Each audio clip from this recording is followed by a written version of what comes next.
धुळ्यामध्ये कित्येक दिवसांच्या विश्रांतीनंतर मुसळधार पावसानं हजेरी लावली। जुलै अखेरपर्यंत पावसानं उसंत घेतल्यानं बळीराजाची चिंता वाढली होती, पण धुळ्यामध्ये आज जोरदार पाऊस पडलाय, त्यामुळे पिकांना नवसंजीवनी मिळणार आहे।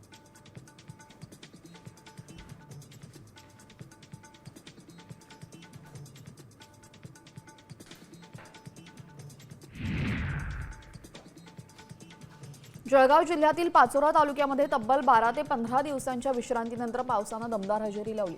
श्रावणाच्या पहिल्या दिवशी श्रावणझरी बरसलाय, बळीराजा सुखावलाय। मान टाकलेल्या पिकांना जीवनदान मिळाल्यानं शेतकरी वर्गात आनंदाचं वातावरण आहे।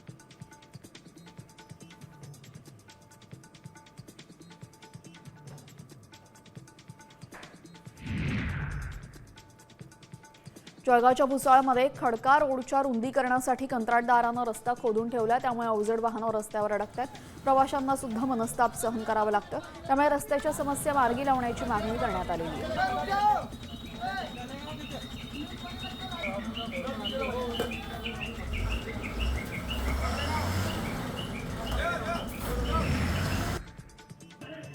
अहिल्यानगरच्या दिल्ली गेट परिसरात म्युनिसिपल कॉलनीमध्ये 2 गटांमध्ये जोरदार हाणामारी झाली।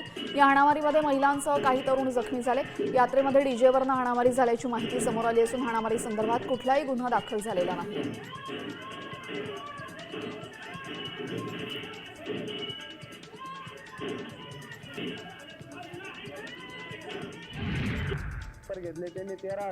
संगमनेरच्या शिबालापुरामध्ये शासकीय वाळू डेपोच्या माध्यमातून राजरोसपणे अवैध वाळू तस्करी सुरू असल्याचा आरोप केला जातोय। या कारभाराविरोधात सामाजिक कार्यकर्ते संजय मुंतोंडे यांनी गावातील तलाठी कार्यालयासमोर आमरण उपोषण केले। उदाहरण दिलं, अशी आमच्याकडे हजारो उदाहरणं आहे। आम्ही प्रशासनाला वेळोवेळी दाखवू।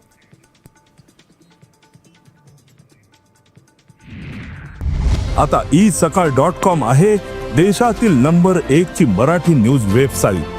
प्रत्येक अपडेटसाठी isakal.com ला नक्की भेट द्या।